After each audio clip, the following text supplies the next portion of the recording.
Hello बच्चों, चलिए प्रश्न देखते हैं। अंतःकाष्ठ के बारे में निम्न कथनों में से कौन सा कथन सत्य है? यह जल संवहन में सहायता नहीं करता है, इसे रसदारू भी कहते हैं। यह रंग में हल्की और अधिक कोमल होती है। इसमें ट्रैकरी तत्व होते हैं जो टेनिन व रेजिन आदि से भरे होते हैं। दूसरा व चौथा, दूसरा तीसरा व चौथा, पहला दूसरा तीसरा, पहला व चौथा। आइए जान लेते हैं यहाँ पर हमारे प्रश्न की मुख्य अवधारणा। हमारे प्रश्न की मुख्य अवधारणा यहाँ पर संबंधित है। हमें बताना है अंतःकाष्ठ के बारे में। प्रश्न दिया है अंतःकाष्ठ के बारे में। देखिए अंतःकाष्ठ क्या होता है।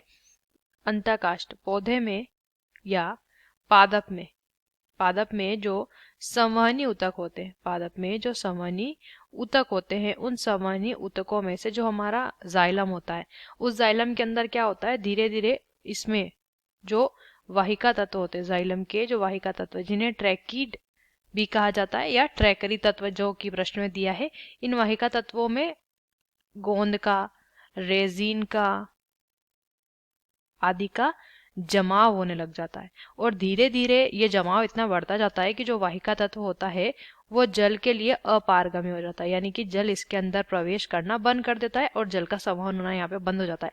जिस वजह से ये जो वाहिका वाला भाग है पौधे का, ये काफी समय के जो है संवहन के पश्चात कठोर हो जाता है और बहुत ज्यादा ये जो है कैसा हो जाता है, यह भारी भी हो जाता है, कठोर हो जाता है, भारी हो जाता है और गहरे रंग का हो जाता है। गहरे रंग का ये हो जाता है, इसी को अंतःकाष्ठ बोला जाता है। तो पहला जो अगर आप देखेंगे कथन, यह जल संवहन में सहायता नहीं करता है, इसके बारे में सही दिया है।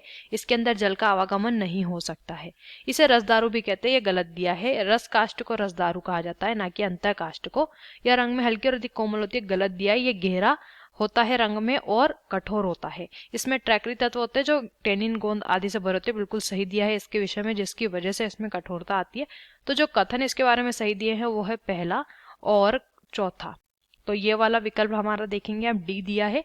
बाकी सब कथन जो है इसके बारे में, बाकी जो कथन के विकल्प दिए वो सही नहीं है, तो विकल्प डी हमारे प्रश्न का सही उत्तर हो जाएगा। आशा करते हैं आपको इस प्रश्न का उत्तर समझ आया होगा। धन्यवाद।